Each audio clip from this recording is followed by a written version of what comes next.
ನಮಸ್ಕಾರ ಎಲ್ಲರಿಗೆ. ನಿನ್ನೆ ಫಸ್ಟ್ ವಿಡಿಯೋ ಮಾಡಿ ಹಾಕಿದ್ವಿ ನಾವು. ಅದಕ್ಕೆ ಎಲ್ಲರೂ ಪ್ರತಿಕ್ರಿಯೆ ಮತ್ತು ಕಮೆಂಟ್ಸ್ ಕೊಟ್ಟಿದ್ದಕ್ಕೆ ಎಲ್ಲರಿಗೂ ನಿಮ್ಮ ಬೆಂಬಲ ಪ್ರೀತಿ ಹಿಂಗೆ ಇರಲಿ. ಎಲ್ಲರಿಗೆ ಮೊದಲು ಧನ್ಯವಾದಗಳು. ಈಗ ಇವತ್ತಿಂದ ಡೇಟ 18 ಏಪ್ರಿಲ್ 2026. ಇವತ್ತಿನ ಕರೆಂಟ್ ಅಫೇರ್ಸ್ ಡಿಸ್ಕಷನ್ ಮಾಡೋಣ ಇವತ್ತು. ಓಕೆ, ಇದಕ್ಕಿಂತ ಮುಂಚೆ ನಿನ್ನ ಏನೇನು ಕರೆಂಟ್ ಅಫೇರ್ಸ್ ಡಿಸ್ಕಷನ್ ಮಾಡಿಲ್ಲ, ಹಂಗೆ ಒಂದು ಕ್ವಿಕ್ ರಿವಿಷನ್ ಮಾಡ್ಕೊಂಬಂದ್ಬಿಡೋಣ. ಮಹಿಳಾ ಅಧಿನಿಯಮ 2023 ಅಂತ ಹೇಳಿದ್ನಿ. ಅದರದ 131ನೇ ಅಮೆಂಡ್ಮೆಂಟ್ ಬಿಲ್ ಈ ರೀಸೆಂಟಾಗಿ ಲೋಕಸಭೆ ಒಳಗೆ ಡಿಸ್ಕಷನ್ ಮಾಡತ್ತಾರ ಅಂತ ಹೇಳಿದ್ವು. ಅದರದ ಆರ್ಟಿಕಲ್ಸ್ ಹೇಳಿದ್ನಿ. ಲೋಕಸಭೆ ಒಳಗೆ ಯಾವ ಆರ್ಟಿಕಲ್ ಪ್ರಕಾರ 33% ರಿಸರ್ವೇಷನ್ ಕೊಡ್ತಾರಂದ್ರೆ ನೆನಪಿರ್ತದೆ ನಿಮಗೆ, ನೆನಪೈತಲ್ಲ, 330A ಬರ್ತೈತಿ ಅದರ ಲೋಕಸಭೆ ಒಳಗೆ ಬಂದಾಗ. ಆಮೇಲೆ ವಿಧಾನಸಭೆ ಒಳಗೆ ಬರ್ತೇಳಿ 332A ಅಂತ ಬರ್ತೈತಿ. ಆಮೇಲೆ ದೆಹಲಿ ವಿಧಾನಸಭೆ ಅಂತ ಬರ್ತೇಳಿ 239AA ಅಂತ ಬರ್ತೈತಿ. ಇವು 3 ಆರ್ಟಿಕಲ್ ಭಾಳ ಇಂಪಾರ್ಟೆಂಟ್ ಅದಾವ್ರಿ, ನೆನಪಿಟ್ಕೋರಿ. ಆಮೇಲೆ ಎಷ್ಟು ವರ್ಷದ ತರ್ಮಂದ್ ಅದನ್ನ ಮಹಿಳಾ ಅಧಿನಿಯಮ ತರತಿದ್ರಂದ್ರೆ 15 ವರ್ಷ ತರಮಂದ್ ಜಾರಿಗೆ ಬರ್ತದ. ಅದೆಲ್ಲರ ಜಾರಿಗೆ ಬಂತಂತೇಳಿ 15 ವರ್ಷ ತನಕ ಕಂಟಿನ್ಯೂ ಇರ್ತೈತಿ. 2029ರಿಂದ ಜಾರಿಗೆ ತರೋರಿದ್ರು. 33% ರಿಸರ್ವೇಷನ್ ಎಲ್ಲೆಲ್ಲ ಅಂತ ಹೇಳಿ. ಅದಾದ್ಮೇಲೆ ನೆಕ್ಸ್ಟ್ ಹೇಳಿದ್ದೆ ಅಂದ್ರೆ ಏನಂದ್ರೆ ನಾವು ಸೆನ್ಸಸ್ ಬಗ್ಗೆ ಹೇಳಿದ್ವಿ. 2026 ಸೆನ್ಸಸ್. ಯಾಕಂದ್ರೆ 21ರಾಗ ಆಗ್ಬೇಕಿತ್ತು, 10 ವರ್ಷದ ಕಂಟಿನ್ಯೂ ಮಾಡಿದಾಗ 21ರಾಗ ಸೆನ್ಸಸ್ ಮಾಡಿಲ್ಲ. ಈಗ 26ರಾಗ ಕಂಡಕ್ಟ್ ಮಾಡತ್ತಾರ. ರೀಸೆಂಟ್ ಆಗಿ ಸೆಕೆಂಡ್ ಫೇಸ್ ಸೆನ್ಸಸ್ ನಡೆದೈತಿ. ಇದು ಮೊದಲ ಡಿಜಿಟಲ್ ಜನಗಣತಿ ಅಂತ ಕರಿತೀವಿ. ಮತ್ತು ಜಾತಿ ಜನಗಣತಿನೂ ಇನ್ಕ್ಲೂಡ್ ಮಾಡ್ಯಾರ. 1931ರಾಗ ಫಸ್ಟ್ ನಮ್ಮಲ್ಲಿ ಜಾತಿ ಜನಗಣತಿ ಮಾಡಿದ್ರು. ಓಕೆ, ಸೆನ್ಸಸ್ ದಾತ. ಅದಾದ್ಮೇಲೆ ಏನು ಹೇಳಿದ್ವಿ ಅಂದ್ರೆ ನಾವು ಬಿಹಾರದಾಗ ಮುಖ್ಯಮಂತ್ರಿ ಬದಲಾವಣೆ ಆಗ್ಯಾರ ಅಂತ ಹೇಳಿದ್ವಿ. ಯಾರಾಗ್ಯಾರ್ರಿ? ಸಾಮ್ರಾಟ್ ಚೌಧರಿ. ಅಲ್ಲಿದೊಂದು ವಿಧಿ ಹೇಳಿದ್ವಿ ನಾವು. ಯಾವ ವಿಧಿ ಅಂದ್ರೆ 101ನೇ ಆರ್ಟಿಕಲ್. ನೆನಪಿಟ್ಕೊಂಡ್ಬಿಟ್ರಿ, ಇದನ್ನು 101ನೇ ಆರ್ಟಿಕಲ್ ಅಂತ. ಅದಾದ್ಮೇಲೆ ನಮ್ಮ ಮೋದಿ ಕರ್ನಾಟಕಕ್ಕೆ ಭೇಟಿ ಕೊಟ್ಟಿದ್ದಾರೆ ರೀಸೆಂಟಾಗಿ. ಎಲ್ಲಂದ್ರೆ ಆದಿಚುಂಚನಗಿರಿ ಅಂತ ಹೇಳ್ತೀವಿ. ಆದಿಚುಂಚನಗಿರಿ ಎದಕ್ಕೆ ಫೇಮಸ್ ಅಂದ್ರೆ ಅಲ್ಲಿ ಮಯೂರವನ ಅಂತ ಕರೀತಾರ. ಮಯೂರವನ ಏನತ್ತಂದ್ರೆ ನವಿಲುಧಾಮ. ಕರ್ನಾಟಕದಾಗ ಎಷ್ಟು ನವಿಲುಧಾಮಗಳದಾವ ಅಂದ್ರೆ 2 ನವಿಲುಧಾಮಗಳದಾವು. ಯಾವ್ಯಾವ ಅಂದ್ರೆ ಒಂದು ಮಂಡ್ಯ ಜಿಲ್ಲೆಯ ಆದಿಚುಂಚನಗಿರಿ. ನೆಕ್ಸ್ಟ್ ಇನ್ನೊಂದು ಬಂದ್ರೆ ಇಲ್ಲಿ ನಮ್ಮ ಹಾವೇರಿದೊಳಗೆ ಬರ್ತೈತಿ. ಯಾವ್ದಂದ್ರೆ ಬಂಕಾಪುರ ನವಿಲುಧಾಮ ಅಂತ. ನೆಕ್ಸ್ಟ್ ಈಗ ಇವತ್ತಿನ ಟಾಪಿಕ್ ಹೋಗ್ಬೇಕಂದ್ರೆ ರೀಸೆಂಟ್ ಆಗಿ ಕೇಳಿರ್ತೀರಿ ಆರ್ಟೆಮಿಸ್ 2.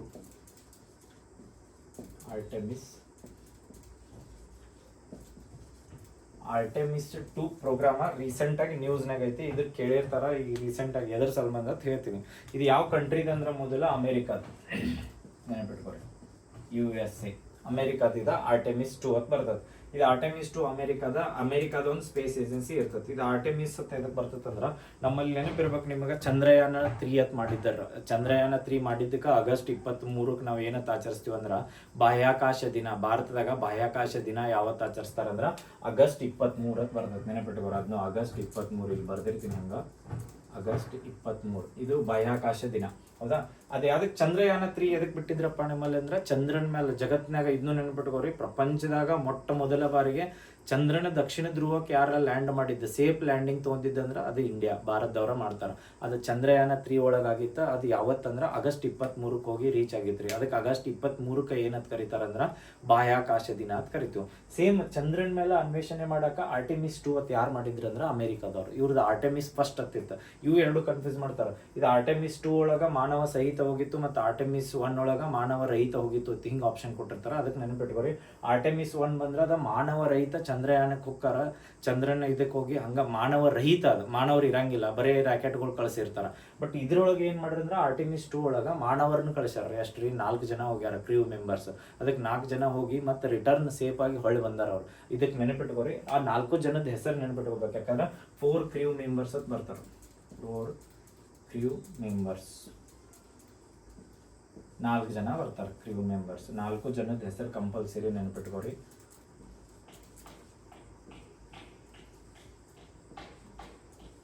4. ಓಕೆ, 1 ಕನ್ನಡದಾಗ ಬರೆದು ಬಿಡ್ತೀನಿ.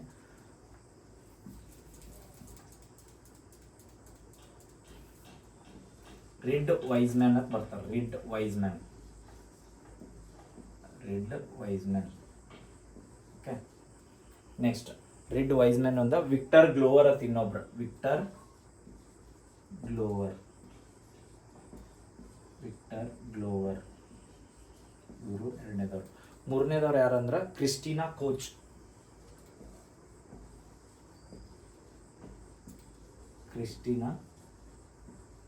ಅಂತ ಬರ್ತಾರೆ. 4ನೇದು ಇನ್ನೊಬ್ರು ಯಾರದಾರ ಅಂದ್ರ ಜೆರೆಮಿ ಹ್ಯಾನ್ಸನ್ ಅಂತ ಬರ್ತಾರೆ. ಜೆರೆಮಿ ಹ್ಯಾನ್ಸನ್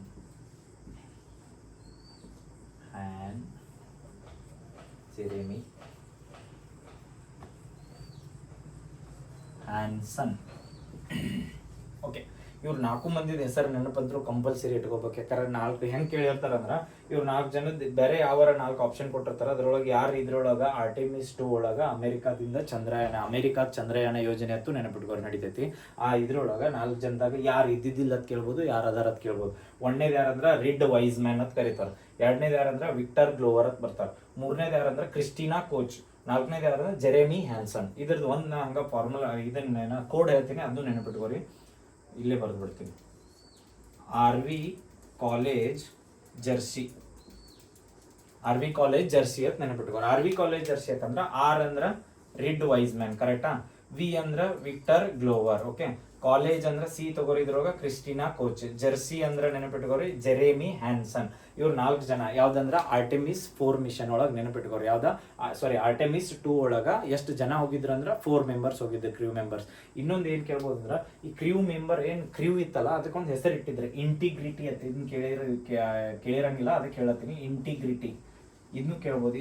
ಇದನ್ನ ಯಾವ್ದ ಆರ್ಟೆಮಿಸ್ 2 ಒಳಗೆ ಹೋಗಿದ್ರಲ್ಲ ಆ ಕ್ರ್ಯೂಗೆ ಏನಂತ ಹೆಸರಿಟ್ಟಿದ್ರು. ಕ್ರ್ಯೂ ಅಂದ್ರೆ ಏನ್ರಿ, ಒಂದು ಸ್ಪೇಸ್ ಕ್ರಾಫ್ಟ್ನಾಗ ಹೋಗಿರ್ತೀವಲ್ಲ, ಆ ಸ್ಪೇಸ್ ಕ್ರಾಫ್ಟ್ ಗ್ರೂಪ್ ಇರ್ತೈತಲ್ಲ ಅದಕ್ಕೆ ಕ್ರ್ಯೂ ಅಂತ ಕರಿತೀವಿ. ಆ ಕ್ರ್ಯೂ ಒಳಗೆ ಇಂಟಿಗ್ರಿಟಿ ಅಂತ ನೆನಪಿಟ್ಕೋರಿ. ಇಂಟಿಗ್ರಿಟಿ ಅಂತ ಹೆಸರಿಟ್ಟಿರ್ತಾರೆ. ಯಾವ್ದಕ್ಕ? ಅದು 4 ಮೆಂಬರ್ಸ್ ಏನು ಕ್ರ್ಯೂ ಹೋಗಿರ್ತೈತಲ್ಲ ಅದಕ್ಕೆ ಇಂಟಿಗ್ರಿಟಿ ಅಂತ ಕರಿತೀವಿ ನಾವು. ಓಕೆ, ಆರ್ಟಿಮಿಸ್ 2 ದಾತ USA ದ ಇಂಟಿಗ್ರಿಟಿ ಅಂತ ಕರೀತಾರೆ. ಓಕೆ, ನೆಕ್ಸ್ಟ್ ರೀಸೆಂಟಾಗಿ ಎರಡನೇದೇನು,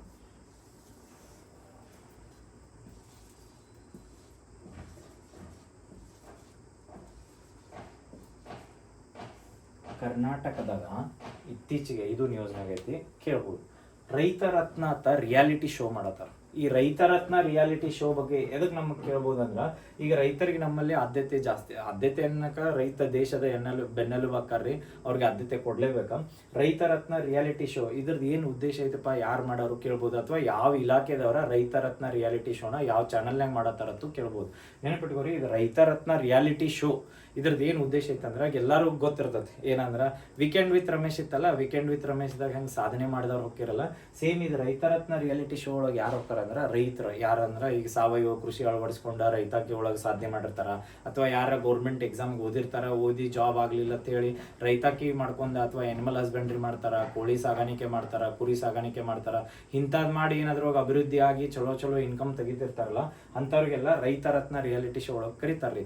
ಕರೆದ ಅವ್ರದ್ದು ಬಗ್ಗೆ ಅವ್ರದ್ದು ಏನು ಫೀಡ್ಬ್ಯಾಕ್ ಕೇಳ್ತಾರಲ್ಲ, ಹೆಂಗ ರೈತರ ಇದನ್ನ ಮುಂದಿನ ಯುವಕರು ಏನಿರ್ತಾರಲ್ಲ ಅವ್ರಿಗೆ ಏನು ನೀವು ಸಜೆಷನ್ ಕೊಡಕ್ಕೆ ಟ್ರೈ ಮಾಡ್ತೀರಿ, ಇದನ್ನೆಲ್ಲ. ಇದು ಯಾವ ಇಲಾಖೆ ಕೂಡ ಮಾಡತೈತೆ ಅಂದ್ರೆ, ಒಂದೇ ನೆನಪಿಟ್ಕೋರಿ, ಕೃಷಿ ಇಲಾಖೆ.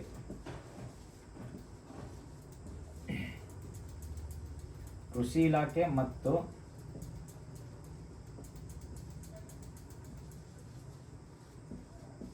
ಬೆಂಗಳೂರು ಕೃಷಿ ವಿಶ್ವವಿದ್ಯಾಲಯ.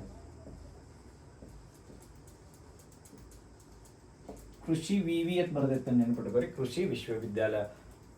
ರೈತರತ್ನ ರಿಯಾಲಿಟಿ ಶೋ, ಇದು ನೆನ್ಪಿಟ್ಕೋರಿ, ರೈತರತ್ನ ರಿಯಾಲಿಟಿ ಶೋ.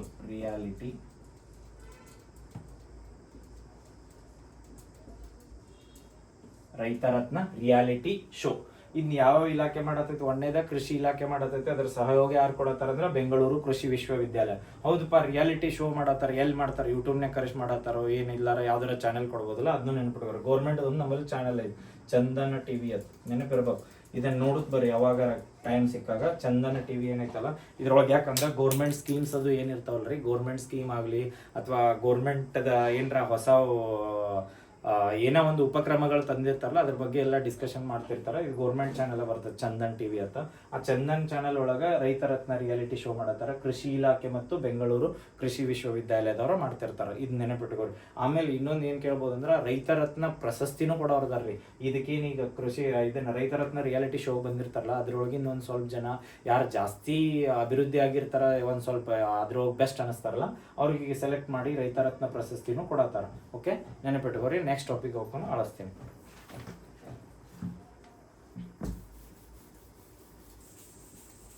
ಓಕೆ, ಇನ್ನೊಂದು ಏನು ಈಗ ಪ್ರೆಸೆಂಟ್ ರೀಸೆಂಟ್ ನ್ಯೂಸ್ನಾಗ ಬಂದಿತ್ತು ಅಂದ್ರೆ, ರಾಜ್ಯಸಭೆ ಉಪಸಭಾಪತಿ. ಇದು ನೆನಪಿಟ್ಕೋರಿ, ರಾಜ್ಯಸಭಾ ಉಪಸಭಾಪತಿ. ಉಪಸಭಾಪತಿ. ಇವ್ರು ರೀಸೆಂಟಾಗಿ ನ್ಯೂಸ್ನಾಗ ಅದಾರ. ಎದಕ್ಕೆ ನ್ಯೂಸ್ನಾಗ ಅದಾರ ಅಥವಾ ಯಾರು ಅಪಾಯಿಂಟ್ ಆಗ್ಯಾರ ಇದನ್ನ ಕೇಳ್ಬೋದು. ಮೊದಲು ನೆನಪಿಟ್ಕೋರಿ, ರಾಜ್ಯಸಭೆ ಮತ್ತು ಲೋಕಸಭೆ ಬಗ್ಗೆ ಅಂತೂ ಗೊತ್ತೈತಿ. ಲೋಕಸಭೆದೊಳಗೇನ ಸಭಾಪತಿ ಇರ್ತಾರೆ, ಯಾರದಾರ ಪ್ರೆಸೆಂಟ ಓಂ ಬಿರ್ಲಾ ಅಂತ ಅದಾರ, ಕರೆಕ್ಟಾ? ಹಂಗೆ ರಾಜ್ಯಸಭೆ ಒಳಗೆ ಒಬ್ರು ಸಭಾಪತಿ ಇರ್ತಾರೆ, ಇನ್ನೊಬ್ರು ಉಪಸಭಾಪತಿ ಅಂತ ಇರ್ತಾರೆ. ರಾಜ್ಯಸಭೆದ ಏನು ಸಭಾಪತಿ ಇರ್ತಾರಲ್ಲ ಅವ್ರಿಗೆ ನಾವು ಏನಂತ ಕರಿತೀವಿ ಅಂದ್ರೆ ಉಪರಾಷ್ಟ್ರಪತಿ ಅಂತ ಕರಿತೀವಿ. ಯಾರದಾರಿ ಪ್ರೆಸೆಂಟ್ ಉಪರಾಷ್ಟ್ರಪತಿ ನಮ್ಮಲ್ಲಿ? C P Radhakrishnan. ಯಾರ? ಸಿ ಪಿ ರಾಧಾಕೃಷ್ಣನ್ನ ಉಪರಾಷ್ಟ್ರಪತಿ ಅದಾರ. ಹೆಂಗ್ ರಾಷ್ಟ್ರಪತಿ ದ್ರೌಪದಿ ಮುರ್ಮು ಅದಾರಲ್ಲ, ಹಂಗ ಉಪರಾಷ್ಟ್ರಪತಿ ಯಾರದಾರ ಅಂದ್ರೆ ಸಿ ಪಿ ರಾಧಾಕೃಷ್ಣನ್. ಅವರ ಯಾವ್ದ ರಾಜ್ಯಸಭೆದ ಸಭಾಪತಿ ಆಗಿರ್ತಾರ ಅಥವಾ ರಾಜ್ಯಸಭೆ ಚೇರ್ಮನ್ ಅಂತ ಕರಿತೀವಿ. ಅದಾದ್ಮೇಲೆ ಇನ್ನೊಂದಲ್ಲಿ ಉಪಸಭಾಪತಿ ಪೋಸ್ಟ್ ಅಂತ ಇರ್ತತಿ. ಚೇರ್ಮನ್ ಇರ್ಲಾರ್ದಂತ ಸಮಯದೊಳಗ ಯಾರು ಅದನ್ನ ಪೂರ್ತಿ ಏನ್ ರಾಜ್ಯಸಭೆದ ಅಧಿವೇಶನ ನಡೆಸ್ಕೊಡ್ತಾರಲ್ಲ ಅವ್ರಿಗೆ ಉಪಸಭಾಪತಿ. ಆ ಉಪಸಭಾಪತಿ ಈಗ ರೀಸೆಂಟ್ ಆಗಿ ನ್ಯೂಸ್ನಾಗ ಯಾಕದಾರ್ರಿ, ಯಾರು ಅಪಾಯಿಂಟ್ ಆಗ್ಯಾರ ಅಂದ್ರ ಹರಿವಂಶ್ ನಾರಾಯಣ್ ಸಿಂಗ್ ಅಂತ ಕರಿತೀವಿ. ಹರಿವಂಶ್ ನಾರಾಯಣ್ ಸಿಂಗ್, ಇವ್ರದ್ದು ಹೆಸರು ನೆನಪಿಟ್ಕೋರಿ, ಹರಿವಂಶ್ ನಾರಾಯಣ್ ಸಿಂಗ್. ಇವ್ರೀಗ ಮರು ಆಯ್ಕೆ ಆಗ್ಯಾರ. ಎಷ್ಟನೇ ಸರಿ ಮರು ಆಯ್ಕೆ ಆಗತ್ತಾರ ಅಂದ್ರೆ 3ನೇ ಸರಿ. ಸತತ 3 ಬಾರಿ ಅಂದ್ರ ನೆನಪಿಟ್ಕೋರಿ, ಸಭಾಪತಿ ಉಪಸಭಾಪತಿ ಏನ್ ಇರ್ತಾರಲ್ರಿ, ಸತತವಾಗಿ ಅಂದ್ರೆ ಕಂಟಿನ್ಯೂಸ್. ಏನ್ ಕಂಟಿನ್ಯೂಸ್ ಪೀರಿಯಡ್ ಐತ್ಲ, ಒಮ್ಮೆ ಬೇರೆದವ್ರು ಉಪಸಭಾಪತಿ ಆಗೇ ಇಲ್ಲ. ಕಂಟಿನ್ಯೂಸ್ 3 ವರ್ಷ ಸತತವಾಗಿ ಇವರ ಉಪಸಭಾಪತಿಯಾಗಿ ನೇಮಕ ಆಗ್ಯಾರ. ನೆನಪಿಟ್ಕೋರಿ, ಸತತ 3ನೇ ಬಾರಿಗೆ ಮರು ಆಯ್ಕೆ ಆಗ್ಯಾರ. ಸತತ 3ನೇ ಬಾರಿಗೆ ಎದರದ ರಾಜ್ಯಸಭೆದ ಉಪಸಭಾಪತಿ. ಇದು ನೆನಪಿರ್ತತ. ಇದಾದ್ಮೇಲೆ ನೆಕ್ಸ್ಟ್ ಇನ್ನೊಂದು ಈಗ ರೀಸೆಂಟ್ ಆಗಿ ನ್ಯೂಸ್ನಾಗ ಇದ್ದಿದ್ದು ಹೇಳ್ತೇನ್ರಿ. ಏಷ್ಯಾ ಖಂಡದ ಅತಿ ಉದ್ದವಾದ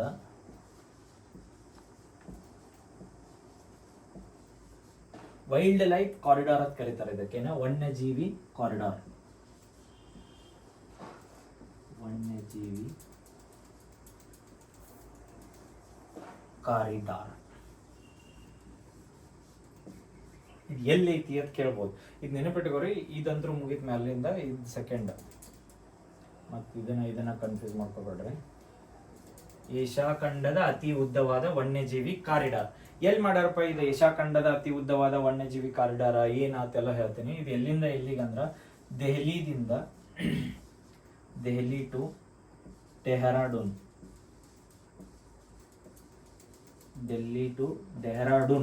ಈ ಡೆಲ್ಲಿದಿಂದ ಡೆಹ್ರಾಡೂನ್ ಏನ್ ಹೈವೇ ಐತಲ್ರಿ, ಎಕ್ಸ್ಪ್ರೆಸ್ ವೇ ಅಂತ ಕರಿತೀವಿ ಅಥವಾ ಎಕನಾಮಿಕ್ ಎಕ್ಸ್ಪ್ರೆಸ್ ವೇ ಅಂತ ಕರಿತೀವಿ. ಆ ಎಕ್ಸ್ಪ್ರೆಸ್ ವೇ ಮೇಲೆ ಡೆಲ್ಲಿದಿಂದ ಡೆಹ್ರಾಡೂನ್ ಹೋಗುವೊಳಗ ಒಂದು ದೊಡ್ಡದ ಲಾಂಗೆಸ್ಟ್ ರೋಡ್ ಐತಿ. Okay, highway road express way ಐತಿ. ಆ ಎಕ್ಸ್ಪ್ರೆಸ್ ವೇ ಮೇಲೆ ಹೆಂಗಂದ್ರ ಸುತ್ತುಕಟ್ಟಿ ಎಲ್ಲ ಪ್ರಾಣಿ ವೈಲ್ಡ್ ಲೈಫ್ ಇದನ್ನೇನ ಫಾರೆಸ್ಟ್ ಏರಿಯಾ ಐತಿ, ಅರಣ್ಯ ಐತಿ, ಮತ್ತು ಅಲ್ಲಿ ಟೈಗರ್ ರಿಸರ್ವ್ಸ್ ಅದು ಅದಾವ. ಆ ಟೈಗರ್ ರಿಸರ್ವ್ದಿಂದ ಈಗ ಹುಲಿಗಳು ಬರ್ತಿರ್ತಾರ, ನಡು ರೋಡ್ ಇತ್ತೇನೆ ಬಂದು ರೋಡ್ನಾಗ ಹೈವೇ ಮೇಲೆ ಅಂತೂ ಗಾಡಿ 20-30 ಯಾರು ಓಡಿಸಂಗಿಲ್ಲ. ಯಾಕಂದ್ರೆ ಹೈಯೆಸ್ಟ್ ಸ್ಪೀಡ್ನಾಗ ಹೋಗ್ತಿರ್ತಾರ. ಆ ಸ್ಪೀಡ್ ಟೈಮ್ ಒಳಗೆ ಯಾವ್ದಾರ ವನ್ಯಜೀವಿ ಅಥವಾ ಬಂತೇಳಿ ಗಾಡಿಗೆ ಆಕ್ಸಿಡೆಂಟ್ ಆಗಿ ಸಾಯೋ ಚಾನ್ಸಸ್ ಜಾಸ್ತಿ ಇರ್ತದೆ. ಅದಕ್ಕೆ ಏನ್ ಮಾಡೋದಂದ್ರೆ ಇದು ಏಷ್ಯಾ ಖಂಡದಾಗ ಅಂದ್ರೆ ನೆನಪಿಟ್ಕೋರಿ, ಓನ್ಲಿ ಭಾರತದಾಗಲ್ಲ, ಪೂರ್ತಿ ನಮ್ಮ ಏಷ್ಯಾ ಕಾಂಟಿನೆಂಟ್ ಏನೈತಲ್ಲ, 7 ಕಾಂಟಿನೆಂಟ್ ಒಳಗೆ ಏಷ್ಯಾ ಕಾಂಟಿನೆಂಟ್ ಒಂದ. ಆ ಏಷ್ಯಾ ಕಾಂಟಿನೆಂಟ್ದಾಗ ಪೂರ್ತಿ ಅತಿ ಉದ್ದವಾದ, ಹಿಂಗೆ ಎಲ್ಲಿ ಯಾವ ಕಂಟ್ರಿ ಒಳಗೂ ಇಷ್ಟು ಉದ್ದವಾದ ಇಲ್ಲಿ ಏಷ್ಯಾದಾಗ, ಹೌದಾ? ಏಷ್ಯಾ ಕಾಂಟಿನೆಂಟ್ದಾಗ ಅತಿ ಉದ್ದವಾದ ಈ ಡೆಲ್ಲಿ ಟು ಡೆಹ್ರಾಡೂನ್ ಏನ್ ಎಕ್ಸ್ಪ್ರೆಸ್ ವೇ ಐತಲ್ಲ, ಮತ್ತು ಉದ್ದವಾದ ಐತೆ ಅಂದ್ರೆ ಪೂರ್ತಿ ಎಕ್ಸ್ಪ್ರೆಸ್ ವೇ ಪೂರ್ತಿ ಮಾಡಿರತ್ತಲ್ಲ. ಎಕ್ಸ್ಪ್ರೆಸ್ ವೇ ಏನಿರ್ತೈತಲ್ರಿ, 1 ಕಿಲೋಮೀಟರ್ ಆಗಲಿ 10 ಕಿಲೋಮೀಟರ್ ಆಗಲಿ, 10 ಕಿಲೋಮೀಟರ್ ಆದ್ಮೇಲೆ ಹೆಂಗ್ ಮಾಡಿರ್ತಾರೆ ಅಂದ್ರೆ ಟನಲ್ ನೋಡಿರ್ತೀರಿ ನೀವು. ಟನಲ್ ಹೆಂಗಿರ್ತಾವ, ರೋಡ್ ಇರ್ತೈತಿ, ಅದ್ರ ಮೇಲೆ ಒಂದು ಗುಡ್ಡದ ಗತ್ಲೆ ಇರ್ತದೆ. ಆ ಗುಡ್ಡದ ಮೇಲಿಂದ ಎನಿಮಲ್ ಆ ಕಡೆಯಿಂದ ಈ ಕಡೆ, ಈ ಕಡೆದ ಆ ಕಡೆ ಹೋಗೋಕ ಜಾಗ ಹೆಂಗ್ ಸ್ಪೇಸ್ ಬಿಟ್ಟಿರ್ತಾರಲ್ಲ, ಅದನ್ನ ಹೆಂಗ್ ಮಾಡಿರ್ತಾರ ಅಂದ್ರೆ ಗಿಡ ಬೆಳೆಸ್ಬಿಟ್ಟಿರ್ತಾರ.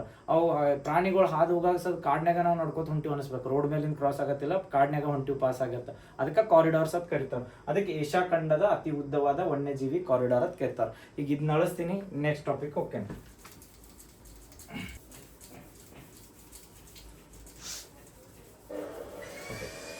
ಇನ್ನೊಂದು ಕರೆಂಟ್ ಅಫೇರ್ಸ್ ಈಗ ಇದು ನ್ಯೂಸ್ ಒಳಗೈತಿ.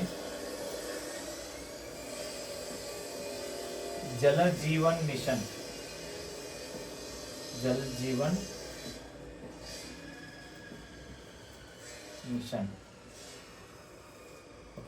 ಈ ಜಲ್ ಜೀವನ್ ಮಿಷನ್ ಎದಕ್ಕೆ ನ್ಯೂಸ್ನಾಗ ಐತಂದ್ರ ರೀಸೆಂಟ್ ಆಗಿ ಏನ್ ಮಾಡ್ರ ಅಂದ್ರೆ ಜಲ್ ಜೀವನ್ ಮಿಷನ್ ಬಗ್ಗೆ ಈಗ ಬ್ಯಾಸಿಗೆ ಬತ್ತಲ್ರಿ, ಬ್ಯಾಸಿಗೆ ಬಂದ ಕೂಡಲೇ ನೀರಿಂದ ಅಭಾವ ಆತತ್ತೇಳಿ ಅವಾಗ ಸೆಂಟ್ರಲ್ ಗೌರ್ಮೆಂಟ್ ಆಗಲಿ ಸ್ಟೇಟ್ ಗೌರ್ಮೆಂಟ್ ಆಗಲಿ ನೀರಿಗೆ ಆದ್ಯತೆ ಕೊಡುವ ಏನೇನು ಯೋಜನೆ ಬಂದವಲ್ಲ ಅದ್ರ ಬಗ್ಗೆ ಡಿಸ್ಕಷನ್ ಆಗೇ ಆಗುತ್ತಾ, ಹೌದಾ? ಈ ಜಲ್ ಜೀವನ್ ಮಿಷನ್ ಯಾವ ಇಯರ್ದಾಗ ತಂದಿದ್ದರಿ, ಇದ್ರದ್ದು ಏನೇನು ಉದ್ದೇಶ ಇತ್ತಂದ್ರೆ ಈಗ ಏನಾಗೈತಿ ಅದರದೆಲ್ಲ ಹೇಳ್ತೀನಿ. 2019 ಆಗಸ್ಟ್ 15ರಂದು 2019 ಆಗಸ್ಟ್ 15ರಂದು ಜಾರಿಗೆ ಬರ್ತೈತಿ. ಯಾವ್ದ ಜಲ್ ಜೀವನ್ ಮಿಷನ್. ಓಕೆ, ಬಂದಿದ್ದು ಇದ್ರದ್ದು ಉದ್ದೇಶ ಏನಿತ್ತಪ್ಪ, ಹರ್ ಘರ್ ಜಲ್ ಅಂತ ಕರಿತೀವಿ ಅದಕ್ಕೆ. ಹರ್ ಘರ್ ಜಲ್, ಅಥವಾ ಈಗ ಕನ್ನಡದಾಗ ಮತ್ತೆ ಗೊತ್ತಾಗ್ಲಿಲ್ಲ ಅನ್ಬಾರ್ದು, ಮನೆ ಮನೆಗೆ ಗಂಗೆ. ಮನೆ ಮನೆಗೆ ಗಂಗೆ. ಓಕೆ, ಜಲ್ ಜೀವನ್ ಮಿಷನ್ ಐತಿ. ಜಲ್ ಅಂದ್ರನ ನೀರು ರೀ, ಹೌದಾ? ಜಲ್ ಜೀವನ್, ನೀರ ಜೀವನ ಮಾಡಾಕ ಅವಶ್ಯಕತೆ ಐತೆ, ಅದಕ್ಕೆ ಜಲ್ ಜೀವನ್ ಅಂತ ಹೆಸರು ಕೊಟ್ಟಾರ. ಅವ್ರ ಯಾವ ಇಯರ್ದಾಗ ತಂದಿರ್ತಾರ? 2019 ಆಗಸ್ಟ್ 15ಕ್ಕೆ ಜಾರಿಗೆ ತರ್ತಾರ. ಇದ್ರದ್ದು ಏನ್ ಮೋಟೋ ಹತ್ತು ಕರಿಬಹುದು ಅಥವಾ ಥೀಮ್ ಹತ್ತು ಕರಿಬಹುದು, ಹರ್ ಘರ್ ಜಲ್ ಅಥವಾ ಮನೆ ಮನೆಗೆ ಗಂಗೆ, ಅದ್ರದ್ದು ಮೋಟೋ ಥೀಮ್ ಅದು. ಎದಕ್ ತಂದಾರ? ಜಲ್ ಜೀವನ್ ಮಿಷನ್ ದ ಥೀಮ್ ಓದ್ ಕೂಡಲೇ ಗೊತ್ತಾಗ್ಬಿಡ್ಬೇಕ, ಅಂದ್ರ ಮನಿ ಮನೆಗೆ ನೀರ್ ಕೊಡ್ಬೇಕ. ಹೌದ್, ಮನಿ ಮನೆಗೆ ಎಷ್ಟು ನೀರ್ ಕೊಡ್ತಾರಪ್ಪ ಅಂದ್ರ, ಒಂದು ಮನೆಗೆ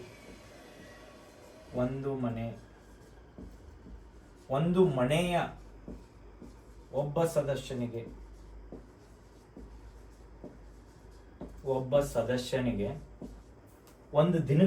ಒಂದು ದಿನಕ್ಕೆ. ಯಾಕಂದ್ರೆ ಈಗ ಹೇಳಿಕೆ ಟೈಪ್ ಬಹಳ ಇಂಪಾರ್ಟೆಂಟ್, ಎಲ್ಲ ನೆನಪಿಟ್ಕೋಬೇಕು. ಒಂದು ಮನೆಯ ಒಬ್ಬ ಸದಸ್ಯನಿಗೆ ಒಂದು ದಿನಕ್ಕೆ 55 ಲೀಟರ್ ಕೊಡ್ತಾರ್ರಿ. 55 ಲೀಟರ್ ನೀರು ಅವೈಲೇಬಲ್ ಮಾಡ್ಬೇಕಂದಾರ. ಏನ ಮನೆ ಮನೆಗೆ. ಇದು ಹೆಂಗ್ ಮಾಡ್ತಾರಂದ್ರೆ, ಎಲ್ಲಾ ಕಡೆ ಹಳ್ಳಿ ಒಳಗ ಗ್ರಾಮ ಪಂಚಾಯತಿ ಒಳಗ ನೋಡಿರ್ತೀರಿ, ಮನೆ ಮನೆಗೆ ನಲ್ಲಿ ನೀರು ಕುಡಿಸಿ ಇದನ್ನೇನ ಮನಿ ಮುಂದೆ ಒಂದೊಂದು ನಲ್ಲಿ ಕುಣ್ಸಾರ, ಆಮೇಲೆ ಅದು ಪೈಪ್ಲೈನ್ ಮಾಡಿ ಎಲ್ಲಾ ಕಡೆ ಆಗೈತಿ. ಬಟ್ ಈಗ ನ್ಯೂಸ್ನಾಗ ಯಾಕೆ ಬಂದೈತಿ? ಇದು ಕರೆಂಟ್ ಅಫೇರ್ಸ್ ದಾಗ ಕೇಳಬಹುದು. ಇದು ಡೆಪ್ತ್ ನ ಹೇಳಿದ್ರ ಹಿನ್ನೆಲೆ ತಂದಿದ್ದ. ಈಗ ನ್ಯೂಸ್ನಾಗ ಏನೈತಂದ್ರ, ಇದನ್ನ ಏನ್ ಮಾಡಿದ್ರ 2024 ಮುಗಿಸ್ಬೇಕಂತಿತ್ರಿ, 2024 ತನ. ಬಟ್ ಏನಾಗೈತೆ ಅಂದ್ರೆ ಅದ್ರದ್ದು ಇಯರ್ ಎಕ್ಸ್ಟೆಂಡ್ ಮಾಡ್ಯಾರ. ಎಲ್ಲಿವರೆಗೂ ಇದನ್ನ ಪೂರ್ತಿ 100% ಇಂಪ್ಲಿಮೆಂಟ್ ಮಾಡ್ತೀವಿ ಇಂಡಿಯಾದಾಗ ಅಂದ್ರ 2028 ಮಾಡ್ಯಾರ. ಇದು ಇಯರ್ ಕೇಳ್ಬೋದು. ಇತ್ತೀಚೆಗೆ ಜಲ ಜೀವನ್ ಮಿಷನ್ ಅಥವಾ ಮನೆ ಮನೆಗೆ ಗಂಗೆ ಕಾರ್ಯಕ್ರಮದ ಅವಧಿಯನ್ನು ಯಾವ ಈ ವರ್ಷದವರೆಗೆ ವಿಸ್ತರಿಸಲಾಗಿದೆ ಅಂತ ಕೇಳ್ಬೋದು. ಅವಾಗ 2026, 27, 28, 29 ಆಪ್ಷನ್ ಕೊಟ್ಟಿರ್ತಾರ. ಅದಕ್ಕೆ 2028 ತನ ಇದನ್ನ ಏನ್ ಮಾಡ್ಯಾರ? ಎಕ್ಸ್ಟೆಂಡ್ ಮಾಡ್ಯಾರ. ಆಮೇಲೆ ಎಕ್ಸ್ಟೆಂಡ್ ಮಾಡಿದ್ದ ಇದು ಕ್ರೈಸಿಸ್ ಎದಕ್ಕಾಗಿತ್ತಪ್ಪ, ಈಗ ಡಿಬೇಟ್ ಎದಕ್ ಮಾಡತ್ತಾರಂದ್ರ, ನಮ್ಮಲ್ಲಿ ಭಾರತದ ಜಲಪುರುಷ ಅಥವಾ ವಾಟರ್ ಮ್ಯಾನ್ ಆಫ್ ಇಂಡಿಯಾ ಅಂತ ಕರಿತೀವಿ. ವಾಟರ್ ಮ್ಯಾನ್ ಆಫ್ ಇಂಡಿಯಾ ಯಾರು ಹೇಳ್ರಿ? ವಾಟರ್ ಮ್ಯಾನ್ ಆಫ್ ಇಂಡಿಯಾ ಅಂತ ರಾಜೇಂದ್ರ ಸಿಂಗ್ ಅಂತ ಬರ್ತಾರ. ರಾಜೇಂದ್ರ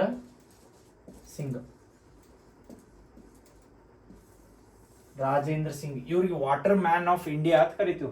ಇವ್ರ ಸ್ವಂತ ಹೇಳಿಕೆ ಏನ್ ಕೊಟ್ಟಾರಂದ್ರ, ಇದೇನ್ ಜಲ್ ಜೀವನ್ ಮಿಷನ್ ಯೋಜನೆ ತಂದಿವಲ್ರಿ, ಎಲ್ಲಾ ಕಡೆ ನಲ್ಲಿ ನೀರ ಅಥವಾ ನಲ್ಲಿ ಕುಣ್ಸಾರ್ ಮನಿ ಮುಂದ ಪೈಪ್ ಬಂದವ್. ಬಟ್ ಅದ್ರೊಳಗೆ ನೀರ್ ಬರುವಲ್ಲು. ಒಂದೊಂದು ಹಳ್ಳಿ ಒಳಗ ಪೈಪ್ ಅಷ್ಟ ಮನಿ ಮುಂದ ಅದಾವ ಕಡೆ ಅದ್ರೊಳಗೆ ನೀರ್ ಬರಾತಿಲ್ಲ. ಅದ್ರ ಸಂಬಂಧ ಏನ್ ಹೇಳ್ಯಾರಂದ್ರ, ಈ ಜಲ್ ಜೀವನ್ ಮಿಷನ್ ಅಭಿವೃದ್ಧಿ ಮಾಡಿ ನೀವು ಗ್ರಾಮ ಪಂಚಾಯತಿಯಿಂದ ಪ್ರತಿ ಮನೆಗೆ ನೀರ್ ಏನ್ ಕೊಡ್ತಂದಿರಲ್ಲ, ಅದಕ್ಕಿಂತ ಏನ್ ಮಾಡ್ರಿ ಅಂದ್ರ ಕೆರೆಗಳನ್ನ ಅಭಿವೃದ್ಧಿ ಮಾಡ್ರಿ ಅಂತಾರ. ಕೆರೆಗಳನ್ನ ಅಭಿವೃದ್ಧಿ ಮಾಡಿರ್ತೇನೆ. ಯಾಕಂದ್ರೆ ನಮ್ಮಲ್ಲಿ ಇವೆಲ್ಲ ಬೋರ್ವೆಲ್ ಆಗ್ಲಿ ಬಾವಿ ಒಳಗಾಗ್ಲಿ ನೀರ್ ಬರ್ಬೇಕಾದ್ರೆ ಏನಂದ್ರ ರೀ, ನೀರ ನಿಂದಿರ್ಬೇಕು. ಎಲ್ಲಾರ ಮಳಿ ಬಿದ್ದೈತಿ, ಕೆರೆಗಳು ಇದ್ದು ಅಂತೇಳಿ ಆ ಕೆರೆ ಇದ್ದಿದ್ದು ಸರೌಂಡಿಂಗ್ ಮೊದಲು ಎದಕ್ ಕೆರೆ ಮಾಡಿದ್ರಿ ಹೇಳ್ರಿ? ಹಳ್ಳಿ ಒಳಗ್ ಕೆರೆಗಳು ಇರ್ತಾವ, ಕೆರೆಗಳು ಇದ್ದು ಅಂತೇಳಿ ಆ ಕೆರೆ ಒಳಗ್ ಬಂದಿದ್ ನೀರ್ ನಿಂದಿರ್ತೈತಿ ಮಳೆಗಾಲದಾಗ. ಆ ಮಳೆಗಾಲದಾಗ ನೀರ್ ನಿಂತಿದ್ ಅಲ್ಲೇ ಹಿಂಗತೈತಿ. ಅದು ಅಲ್ಲೇ ಹಿಂಗತೇಳಿ ಅಲ್ಲಿಂದ ಎಲ್ಲ ಗ್ರೌಂಡ್ ವಾಟರ್ ರಿಚಾರ್ಜ್ ಆಗಿರ್ತೈತ್ರಿ. ಸರೌಂಡಿಂಗ್ ಎಷ್ಟು ಬಾವಿ ಅದಾವು, ಎಷ್ಟು ಬೋರ್ ಅದಾವು, ಎಷ್ಟು ಹೊಲಗಳದಾವಲ್ಲ ಅವಕ್ಕೆಲ್ಲ ನೀರ್ ಅವೈಲೇಬಲ್ ಆಗುತ್ತಂತ ಹೇಳಿ ಕೆರೆಗಳನ್ನ ಮಾಡಿದ್ರು. ಬಟ್ ಪ್ರೆಸೆಂಟ್ ಹೆಂಗಾಗ್ಯಾವ ಅಂದ್ರೆ ಕೆರೆಗಳಿಂದ ಮಣ್ಣೆಲ್ಲ ಎತ್ತಿ ಕೆರೆಗಳ ಇರ್ಲಾರ್ದಂಗ ಆಗ್ಬಿಟ್ಟಾವ. ಯಾಕಂದ್ರೆ ಕೆರೆ ಒಳಗ ಇದನ್ನ ಬಿತ್ತನೆ ಮಾಡ್ತಾರ, ಕೆರೆನ ಹೊಲ ಮಾಡ್ಕೊಂಡಾರ. ಹಂಗಾಗಿ ಏನಾಗೈತೆ ಅಂದ್ರ ನೀರುಗಳ ಸಿಗಾತಿಲ್ಲ. ಇವ್ರು ರಾಜೇಂದ್ರ ಸಿಂಗ್ ಈಗ ಆದ್ಯತೆ ಹೇಳಿದ್ ಯಾಕಂದ್ರ ಜಲ್ ಜೀವನ್ ಮಿಷನ್ ಏನ್ ಮಾಡತ್ತಿರಲ್ಲ, ಈಗ ಮನೆ ಮನೆಗೆ ಗಂಗೆ ಪೈಪ್ಲೈನ್ ಹಾಕಿರಿ, ನೀರ್ ಬರಾತಿಲ್ಲ ಅಂದ್ರ ನೀರಿಂದ ಕ್ರೈಸಿಸ್ ಹಳ್ಳಿ ಒಳಗ ಐತಿ. ಈಗ ಆಲ್ಮೋಸ್ಟ್ ಸಿಟಿ ಒಳಗೂ ನೋಡಿರ್ತೀರಿ ಟ್ಯಾಂಕರ್ ದಿಂದ ನೀರ್ ಹಾಕೋ ವ್ಯವಸ್ಥೆ ಬಂದೈತಿ, ಹೌದಾ? ಹಂಗ ಜಲ್ ಜೀವನ್ ಮಿಷನ್ ದಿಂದ ಕಂಪ್ಲೀಟ್ ಆಗಿ ಆಗತ್ತಿಲ್ಲ ಅಂದ್ರ ನೀವ್ ಏನ್ ಮಾಡ್ರಿ, 2028 ತನ ಎಕ್ಸ್ಟೆಂಡ್ ಮಾಡ್ರಿ ಕರೆ ಐತಿ. ಬಟ್ ಜಲ್ ಜೀವನ್ ಮಿಷನ್ ಏನ್ ನೀರ್ ನೀವು ಬರೀ ಕೊಳವೆ ಬಾವಿಗಳನ್ನ ಮಾಡತ್ತಾರ. ಕೊಳವೆ ಬಾವಿಗಳಂದ್ರೆ ಬೋರ್ವೆಲ್ ಹೊಡಿಸ್ತಾರ. ನೀವು ಬಹಳಷ್ಟು ಒಂದ ಜಾಗದಾಗ 100 ಬೋರ್ವೆಲ್ ಹೊಡಿಸ್ರ ಪ್ರತಿ ಬೋರ್ವೆಲ್ಗೂ ಅಷ್ಟ ಪ್ರಮಾಣದ ನೀರ್ ಬರಂಗಿಲ್ಲ. ಈಗ 2 ಬೋರ್ವೆಲ್ ಇದ್ದಾಗ ಬೇರೆ, 10 ಬೋರ್ವೆಲ್ ಇದ್ದಾಗ ಬೇರೆ. 2 ಬೋರ್ವೆಲ್ ಇದ್ದಾಗ ಜಾಸ್ತಿ ನೀರ್ ಇರ್ತೈತಿ, 10 ಬೋರ್ವೆಲ್ ಆದ್ಮೇಲೆ ಡಿಸ್ಟ್ರಿಬ್ಯೂಟ್ ಆಕತಿ ಗ್ರೌಂಡ್ ವಾಟರ್. ಅದ್ರ ಸಂಬಂಧ ಕೆರೆಗಳನ್ನ ಅಭಿವೃದ್ಧಿ ಮಾಡ್ರ ಆ ಏರಿಯಾದಾಗ ಅಥವಾ ಆ ಗ್ರಾಮ ಒಳಗ ಎಲ್ಲಾ ಕೃಷಿಗೆ ಅನುಕೂಲ ಆಕತಿ, ಕುಡಿಯೋ ನೀರಿಗೆ ಅನುಕೂಲ ಆಕತಿ. ಅದಕ್ಕೆ ಅದನ್ನ ಕೆರೆಗಳನ್ನ ಮರು ಅಭಿವೃದ್ಧಿ ಮಾಡಂದಾರ. ಅದಕ್ಕೆ ವಾಟರ್ ಮ್ಯಾನ್ ಆಫ್ ಇಂಡಿಯಾ ಯಾರಂದ್ರ ರಾಜೇಂದ್ರ ಸಿಂಗ್ ನೆನಪಿಟ್ಕೋರಿ. ಜಲ್ ಜೀವನ್ ಮಿಷನ್ ಯಾವ ಇಯರ್ ದಾಗ ಬಂದೈತೆ ಅಂದ್ರೆ 2019 ಆಗಸ್ಟ್ 15 ಬರ್ತೈತಿ. ಇದ್ರದ್ದು ಏನ್ ಥೀಮ್ ಇತ್ತಂದ್ರ ಹರ್ ಘರ್ ಜಲ್ ಅಥವಾ ಮನೆ ಮನೆಗೆ ಗಂಗೆ ಅಂತ ಕರಿತೀವಿ. ಇದೆಲ್ಲ ಹಳ್ಳಿ ಒಳಗಂತೂ ಜನಕ್ಕೆ ಗೊತ್ತಾ ಇರ್ತೈತಿ. ಇದು ನೆನಪಿಟ್ಕೋಬೇಕು. ಎಲ್ಲರ ಬರ್ದಿರ್ತಾರ ಜಲ್ ಜೀವನ್ ಮಿಷನ್ ಅಂದ್ರ ಅವಾಗ ತಲೆಯಾಗ ಬಂದ್ಬಿಡ್ಬೇಕು ನಿಮ್ಗೆ ಜಲ್ ಜೀವನ್ ಮಿಷನ್ ಉದ್ದೇಶ ಏನಿತ್ತು, ಏನೈತೆ ಅದ್ರ ಉದ್ದೇಶ.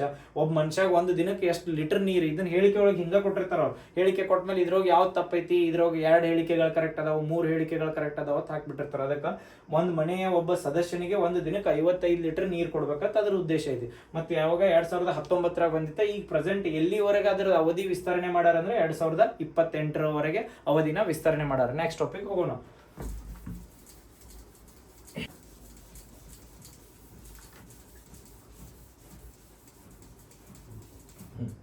ಈಗ ನೆಕ್ಸ್ಟ್ ಇದು ರೀಸೆಂಟ್ ಆಗಿ ನೆನಪಿಟ್ಕೋರಿ,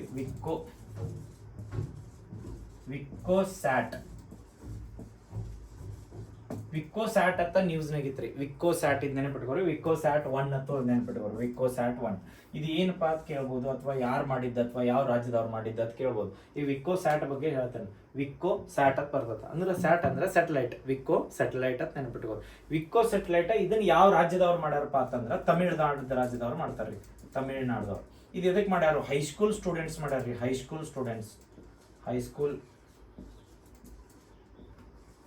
ವಿದ್ಯಾರ್ಥಿಗಳು,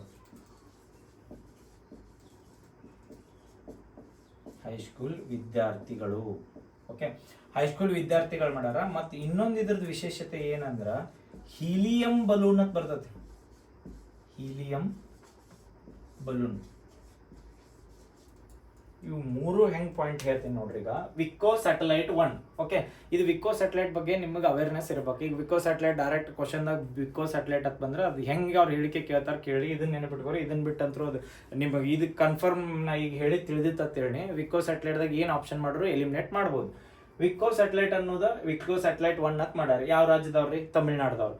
ಆಮೇಲೆ ಹೈಸ್ಕೂಲ್ ವಿದ್ಯಾರ್ಥಿಗಳಿಂದ ರೆಡಿ ಆಗಿದ್ದು ವಿಕ್ಕೋ ಸ್ಯಾಟಲೈಟ್ ಇದೆ. ಅಂದ್ರೆ ಸ್ಯಾಟಲೈಟ್, ಇವು ಮೊದಲ ಸ್ಯಾಟಲೈಟ್ ಅಂದ್ರೆ ಏನೋ ಉಪಗ್ರಹಗಳನ್ನ ಎದಕ್ಕೆ ರೆಡಿ ಮಾಡ್ತೀವಿ ಹೇಳ್ರಿ ನಾವು?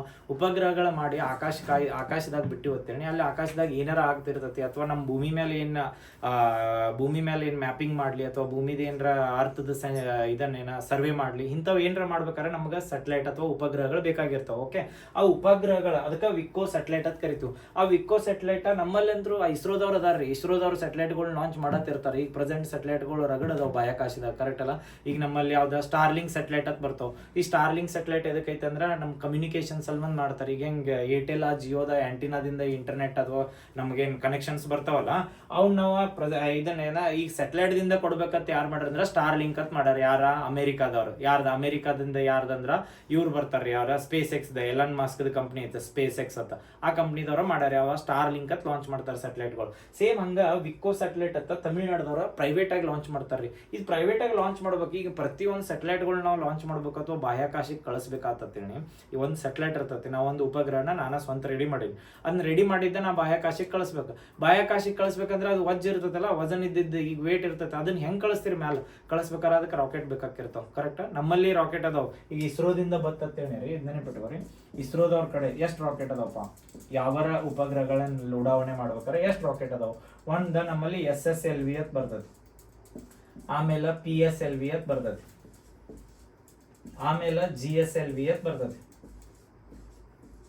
ಇಸ್ರೋದವ್ರು ಯಾವ್ದೋ ಉಪಗ್ರಹಗಳನ್ನ ಲಾಂಚ್ ಮಾಡಿದ್ರೆ ಇವು 3 ರಾಕೆಟ್ ಬಿಟ್ಟು ಲಾಂಚ್ ಮಾಡಂಗಿಲ್ಲ. ಯಾಕಂದ್ರೆ ಇವ 3 ರಾಕೆಟ್ ಅದಾವ ನಮ್ಮ ಕಡೆ ಇರೋ. ಯಾಕಂದ್ರೆ ಒಂದು ಉಪಗ್ರಹಣ ಎತ್ಕೊಂಡು ಹೋಗ್ಬೇಕಾದ್ರೆ ಅದಕ್ಕೊಂದು ರಾಕೆಟ್ ಬೇಕಲ್ಲ, ಅಂತ ರಾಕೆಟ್ಗಳು 3 ಅದಾವ. ಯಾವ್ದ? SSLV, PSLV, GSLV. SSLV full form ಏನು? ಸ್ಮಾಲ್ ಸ್ಯಾಟಲೈಟ್ ಲಾಂಚಿಂಗ್ ವೆಹಿಕಲ್ ಅಂತ ಕರಿತೀವಿ. PSLV ಫುಲ್ ಫಾರ್ಮ್ ಏನು? ಪೋಲಾರ್ ಸ್ಯಾಟಲೈಟ್ ಲಾಂಚಿಂಗ್ ವೆಹಿಕಲ್ ಅಂತ ಕರಿತೀವಿ. ಆಮೇಲೆ GSLV geosynchronous launching vehicle ಅಂತ ಕರಿತೀವಿ. ಇವು 3 ಏನ್ ಅದಾವಲ್ರಿ ರಾಕೆಟ್ಗಳು, ಇವು ರಾಕೆಟ್ಗಳು ಸ್ಯಾಟಲೈಟ್ಗಳು ಇದ್ರೊಳಗೆ ಇಟ್ಕೊಂಡು ಹೋಗಿ ಲಾಂಚ್ ಮಾಡಿ ಬರ್ತಾವ ಮ್ಯಾಲ ಬಾಹ್ಯಾಕಾಶಕ್ಕೆ. ಅವಾಗ ಅದು ಬಾಹ್ಯಾಕಾಶದಾಗ ಆರ್ಬಿಟ್ ಒಳಗೆ ತಿರುಗಿ ನಮಗೇನು ರಿಸರ್ಚ್ ಮಾಡೋ ಸಲ್ಮಾನ್ ಬಿಟ್ಟಿರ್ತಿಲ್ಲ ಅದನ್ನ ಮಾಡ್ತಿರೋದು. ಸೇಮ್ ಇಲ್ಲಿ ಈಗ ಇಸ್ರೋದ ಯಾರ ವಿಕ್ಕೋ ಸ್ಯಾಟಲೈಟ್ ಅಂತ ಮಾಡ್ರಿ, ಇದನ್ನ ಲಾಂಚ್ ಮಾಡೋ ಸಲ್ಮಾನ್ ಒಂದು ರಾಕೆಟ್ ಬೇಕಲ್ರಿ.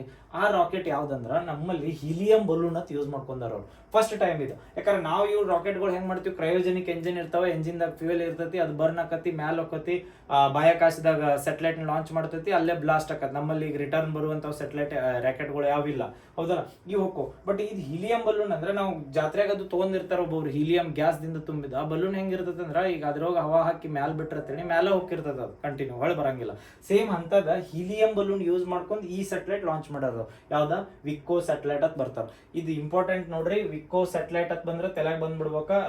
ರಾಕೆಟ್ ಕೇಳ್ಬೋದು, ಯಾವ ರಾಕೆಟ್ ದಿಂದ ಲಾಂಚ್ ಮಾಡ್ತಾರ ಕೇಳ್ಬೋದು, ಯಾವ ಸ್ಟೇಟ್ ದವ್ರು ಮಾಡ್ಯಾರ ಕೇಳ್ಬೋದು, ಅಥವಾ ಯಾರು ರೆಡಿ ಮಾಡ್ಯಾರತ್ತೋ ಕೇಳ್ಬೋದು. ಹೈಸ್ಕೂಲ್ ತಮಿಳ್ನಾಡದಿಂದ ಹೈಸ್ಕೂಲ್ ವಿದ್ಯಾರ್ಥಿ ವಿದ್ಯಾರ್ಥಿಗಳೇನದಾರಲ್ಲ ಅವ್ರು ವಿಕೋ ಸ್ಯಾಟಲೈಟ್ನ ತಯಾರು ಮಾಡಿದ್ದ ಯಾವ್ದ ಹೀಲಿಯಂ ಬಲೂನ್ದಿಂದ ಲಾಂಚ್ ಮಾಡ್ತಾರೆ. ಹೆಂಗಂದ್ರ ಆಜಾದಿ ಸ್ಯಾಟಲೈಟ್ ಅಂತ ಕೇಳಿರ್ತೀರಿ. ಆಜಾದಿ ಸ್ಯಾಟಲೈಟ್ ಇದನ್ನು ಕ್ವಶನ್ ಆಗ್ಬೋದು, ಕೇಳಿ ನೆನಪಿಟ್ಕೋರಿ. ಆಜಾದಿ ಸ್ಯಾಟ್ ಅಂದ್ರೆ 750 ಹೈಸ್ಕೂಲ್ ಸ್ಟೂಡೆಂಟ್ಗಳು ಅಭಿವೃದ್ಧಿ ಮಾಡಿದ್ದು. ಅದನ್ನು ಎಲ್ಲಿ ಮಾಡ್ತಾರ ಅಂದ್ರೆ ತಮಿಳ್ನಾಡ್ದವ್ರ. ಹಂಗ ಇದನ್ನು ನೆನಪಿಟ್ಕೊಂಡ್ಬಿಡ್ರಿ, ವಿಕೋ ಸ್ಯಾಟ್ ಅಂತ. ನೆಕ್ಸ್ಟ್ ಟಾಪಿಕ್ ಹೋಗೋಣ. ಓಕೆ, ನೆಕ್ಸ್ಟ್ ಕ್ವಶನ್ ಏನಂದ್ರ ಸಂಶೋಧಕ ಅಂತ ಬರ್ತೈತಿ. ಸಂಶೋಧಕ ಇದು ನೆನಪಿಟ್ಕೊಳ್ಳಿ. ಸಂಶೋಧಕ ಇದು ಏನಪ್ಪ ರೀಸೆಂಟ್ ಆಗಿ ನ್ಯೂಸ್ನಾಗ ಐತಿ. ಹೆಂಗೆ ಕೇಳಿರ್ತಾರ ಕ್ವಶನ್ ಅಂದ್ರೆ ಸಂಶೋಧಕ ಇದು ಒಂದೇನ್ರ ಆಪ್ಷನ್ ಕೊಡ್ತಾರ 4. ಅದಕ್ಕೆ ಈ ಸಂಶೋಧಕ ಏನಂದು ತಿಳ್ಕೊರಿ. ಇಂಡಿಯಾದಾಗ ಇದಕ್ಕೆ 4th ಸರ್ವೆ ವೆಸಲ್ ಅಂತ ಕರಿತೀವಿ. ಸರ್ವೆ ಅಂದ್ರೆ ಗೊತ್ತಾಗ ಮಾಪನ, 4th ಮಾಪನ, ಸಿಪ್ ಅಥವಾ ವೆಸಲ್ ಅಂತ ಕರಿತೀವಿ. ವೆಸಲ್ ಸಿಪ್ ಆಗಂಗಿಲ್ಲ, ವೇಟ್. ಸಿಪ್ ಅಂದ್ರೆ ಮತ್ತೆ ಹಡಗು ಅಂತ ಬರ್ತೈತಿ. ಅದಕ್ಕೆ 4th ಸರ್ವೆ ವೆಸಲ್ ಹಿಂಗ ಬರ್ಕೊಂಡ್ಬಿಡ್ರಿ. 4th survey vessel ಯಾವ್ದಾ? ಸಂಶೋಧಕ. ಈಗ 4th ಸರ್ವೆ ವೆಸಲ್ ಸಂಶೋಧಕ ಸರ್ವೆ ವೆಸಲ್ ಅಂತ ಹಾಕೀನಿ, ಕರೆಕ್ಟಾ? ಈಗ 4th ಐತಂದ್ರೆ ಇನ್ನು 3 ಯಾವ್ಯಾವತ್ತು ಕೇಳ್ಬೋದು. ಅಥವಾ ಇದು ಏನು ಈಗ ಗೊತ್ತಾತಲ್ಲ, ಸರ್ವೆ ವೆಸಲ್ ಅಂದ್ರೆ ಏನಂದ್ರೆ ನಮ್ಮಲ್ಲಿ ಏನು ಕರಾವಳಿ ಪ್ರದೇಶ ಐತಲ್ರಿ, ಕರಾವಳಿ ಪ್ರದೇಶ ಅಂದ್ರೆ ಗೊತ್ತಾಗ್ಬಿಡ್ತೈತಿ. ಈ ಕಡೆ ಗುಜರಾತ್ದಿಂದ ಹಿಡಿದ ಪಶ್ಚಿಮ ಬಂಗಾಳ ತನ ಏನು ಈ ಕಡೆ ಅರಬ್ಬಿ ಸಮುದ್ರ ಬರ್ತೈತಿ, ಈಚೆ ಕಡೆ ಬಂಗಾಳ ಕೊಲ್ಲಿ ಬರ್ತೈತಿ. ಇಲ್ಲಿ ಏನು ಸಮುದ್ರದ ಮೇಲೆ ಸರ್ವೆ ಮಾಡ್ತಿರ್ತಾರಲ್ಲ ಅವಕ್ಕೆ ಸರ್ವೆ ವೆಸಲ್ಸ್ ಅಂತ ಕರಿತೀವಿ. ಈಗ ಸಿಪ್ ಅಂದ್ರೆ ಹಡಗುಗಳಕ್ಕವ, ಅದಕ್ಕೆ ಹೇಳಿ. ಸರ್ವೆ ವೆಸಲ್ ಅಂತ ಎದಕ್ಕೆ ಕರಿತಾರಂದ್ರೆ ಅವು ಸರ್ವೆ ಮಾಡೋ ಸಂಬಂಧ ಅವ್ನು ರೆಡಿ ಮಾಡಿರ್ತಾರ. ಹೌದಾ? ಈಗ ರೆಡಿ ಮಾಡಿದ್ದು ಹೇಳ್ತೀನಿ. ಇದು 4ನೇದು ಐತಿ, ಇನ್ನು 3 ಯಾವ್ದು ಅಂತ ಹೇಳ್ತೀನಿ. ಇದು ಸಂಶೋಧಕ ಆತ. ಓಕೆ, 1 2 3 4. ಓಕೆ, 1ನೇದು ಯಾವ್ದು ಬರ್ತೈತಿ? 1ನೇದ ಸಂದಾಯಕ ಅಂತ ಬರ್ತೈತಿ. 1ನೇದ ಸಂದಾಯಕ, 2ನೇದ ನಿರ್ದೇಶಕ, 3ನೇದ ಇಕ್ಷಕ್.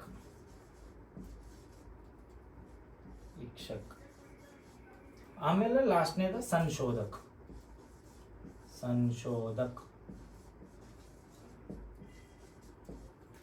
ಇವು 4 ಬರ್ತಾವ. ಸಂಶೋಧಕ ಇದು 4ನೇ ಸರ್ವೆ ವೆಸಲ್ ಐತೆ, ಅದನ್ನು 4ನೇದು ಇಲ್ಲೇ ಬರ್ದೇನೆ. ಬಟ್ 1ನೇದ 2ನೇದ 3ನೇದ ಯಾವ್ದಾವ್ದು ಕೇಳ್ಬೋದು. ಅಥವಾ ಇವು ಸರ್ವೆ ವೆಸಲ್ ಸರ್ವೆ ವೆಸಲ್ಸ್ ಅದಾವಲ್ಲ, ಸರ್ವೆ ವೆಸಲ್ಸ್ದಾಗ ಯಾವ ಇದ್ರೊಳಗೆ ಬರಂಗಿಲ್ಲ ಅಂತ ಕೇಳ್ಬೋದು. ಆಪ್ಷನ್ಸ್ ಹೆಂಗ್ ಬೇಕಾ ಕೊಡ್ತಿರ್ತಾರ ಅವ್ರಿಗೆ. 1ನೇದು ಯಾವ್ದಂದ್ರೆ ಸಂದಾಯಕ, ನಿರ್ದೇಶಕ, ಇಕ್ಷಕ, ಸಂಶೋಧಕ. ಹೌದು, ಇವ್ನ ರೆಡಿ ಮಾಡಿದವ್ರು ಯಾರ್ರಿ? ನಮ್ಮಲ್ಲಿ ಇದು ನೆನಪಿಟ್ಕೋರಿ, ಹಡಗು ಕಟ್ಟುವ ತಾಣಗಳ ಬರ್ತಾವ. ಈ ಹಡಗು ಕಟ್ಟುವ ತಾಣಗಳಂದ್ರೆ ಇವೆಲ್ಲ ಹಡಗುಗಳು, ಹೌದಾ? ಬಟ್ ಇವ್ ಶಿಪ್ ಅತ್ ಕರಂಗಿಲ್ಲ, ವೆಸಲ್ಸ್ ಅತ್ ಕರಿತಿರ್ತೀವಿ. ಇವ್ನ ರೆಡಿ ಮಾಡ್ಬೇಕಾರೆ ನಮ್ಮಲ್ಲಿ ಎಷ್ಟು ಅದಾವ ಅಂದ್ರೆ ಹಡಗು ಕಟ್ಟುವ ತಾಣಗಳ 5 ಅದಾವ. 5 ಹೇಳ್ಬಿಡ್ತೀನಿ, ಬರೆದುಕೊಂಡ್ಬಿಡ್ರಿ, ನೆನಪಿಟ್ಕೋರಿಲ್ಲ. ಓಕೆ, ಇಂಡಿಯಾದಾಗ ಈಚಿ ಕಡೆ ಎಷ್ಟೆಷ್ಟು ಬರ್ತಾವ ಅಂತ ಹೇಳ್ತೇನೆ. 1ನೇದು ನಮ್ದು ಮಹಾರಾಷ್ಟ್ರದಾಗ ಒಂದು ಬರ್ತೈತಿ. ಇಲ್ಲಿ ಮಹಾರಾಷ್ಟ್ರ. ಓಕೆ, ಮಹಾರಾಷ್ಟ್ರದಾಗ ಯಾವ್ದು ಬರ್ತೈತಿಪ್ಪ? ಮಜ್ಗಾಂವ್ ಡಕ್. ಇದು ಮಹಾರಾಷ್ಟ್ರದಾಗ ಬರೋದು 1ನೇದು, ಮಜ್ಗಾಂವ್ ಡಕ್. ಓಕೆ, ಇಲ್ಲೇ ಕೆಳಗ ಗೋವಾ ಅಂತ ಬರ್ತದಲ್ಲ, ಗೋವಾ ಜಿ ಅಂತ ಬರ್ದಿರ್ತೀನಿ, ಗೋವಾ. ಇಲ್ಲಿ ಮಡಗಾಂವ್ ಅಂತ ಬರ್ತದೆ, ಮಡಗಾಂವ್.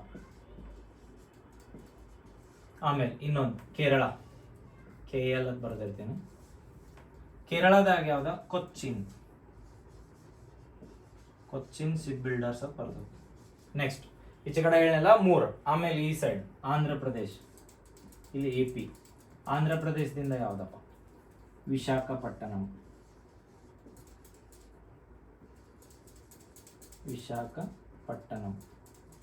ಇದು ಆಂಧ್ರ ಪ್ರದೇಶ. ಎಷ್ಟು? 4ನೇದು ಆಗ್ತದೆ. ಇನ್ನೊಂದ ಇಲ್ಲಿ ಪಶ್ಚಿಮ ಬಂಗಾಳ ಬರ್ತೈತ್ರಿ, ವೆಸ್ಟ್ ಬೆಂಗಾಲ್. 5ನೇದು ಇದು ಗಾರ್ಡನ್ ರಿಚ್. ಇವು 5 ಇಂಪಾರ್ಟೆಂಟ್ ನೆನಪಿಟ್ಕೊಂಡ್ಬಿಡ್ಬೇಕು. ಇಂಡಿಯಾದಾಗ ಯಾವಾಗೂ ಹಡಗು ಕಟ್ಟುವ ಅಥವಾ ಯಾವ ಹಡಗು ಕಟ್ಟಿರ್ತಾರಲ್ಲ ಅವು ಬಂದು ಅಂತೇಳಿ ಇವು 5ರೊಳಗೆ ಬರ್ಬೇಕ್ರಿ. ಯಾವ್ದ? ಮಜ್ಗಾಂವ್ ಡಕ್ ಇಲ್ಲಿ ಮಹಾರಾಷ್ಟ್ರ, ಗೋವಾದಾಗ ಯಾವ್ದ? ಮಡಗಾಂವ, ಕೇರಳದಾಗ ಬಂದ್ರೆ ಕೊಚ್ಚಿನ್, ಆಂಧ್ರ ಪ್ರದೇಶದಾಗ ಬಂದಾಗ ವಿಶಾಖಪಟ್ಟಣಮ್ಮ, ಆಮೇಲೆ ವೆಸ್ಟ್ ಬೆಂಗಾಲ್ ಬಂದಾಗ ಗಾರ್ಡನ್ ರಿಚ್. ನಾ ಏನ್ ಹೇಳಿದ್ನಿ, ಸಂಶೋಧಕ 4ನೇ ಸರ್ವೆ ವೆಸಲ್ಸ್ ಐತಿ. 4 ಯಾವ್ಯಾವ ಅಂದ್ರೆ ಸಂದಾಯಕ, ನಿರ್ದೇಶಕ, ಇಕ್ಷಕ, ಸಂಶೋಧಕ. ಇವು 4 ಏನದಾವಲ್ಲ ಯಾರ ಡೆವಲಪ್ ಮಾಡ್ಯಾರ ಅಂದ್ರೆ ಇವ್ರಿ ಗಾರ್ಡನ್ ರಿಚ್ ದವ್ರು ಮಾಡ್ತಾರೆ. GRSC ಅಂತ ಕರಿತೀವಿ, ಗಾರ್ಡನ್ ರಿಚ್ ಸಿಪ್ ಬಿಲ್ಡರ್ಸ್ ಅಂತ. ಇವೇನ್ ಸಿಪ್ ಬಿಲ್ಡರ್ಸ್ ಅಂತ ಕರಿತೀವಿ, ಗಾರ್ಡನ್ ರಿಚ್ ಸಿಪ್ ಬಿಲ್ಡರ್ಸ್ ಅಂತ ಕರಿತೀವಿ. ಇದನ್ನೇ ಬಿಟ್ಕೋಬೇಕು, ಕೇಳ್ಬೋದು ಯಾವ್ದ ಸಂದಾಯಕೇನ ಅಥವಾ ಸಂಶೋಧಕೇನ, ಈ ನಿರ್ದೇಶಕೇನ, ಇಕ್ಷಕ ಅಂದ್ರೆ ಏನ, ಅಥವಾ ಸರ್ವೆ ವೆಸಲ್ಸ್ ಅದಲ್ಲ ಅದ್ರೊಳಗೆ ಯಾವ ಬರ್ತಾವು, ಹಿಂಗೆಲ್ಲ ಕೇಳ್ಬೋದು. ಇದೊಂದು ನೆನಪಿಟ್ಕೋರಿ. Okay, thank you. ಇವತ್ತಿಗಿಷ್ಟ, ನೆಕ್ಸ್ಟ್ ನಾಳೆ ಕ್ಲಾಸ್ನಾಗ ಮಾಡೋಣ.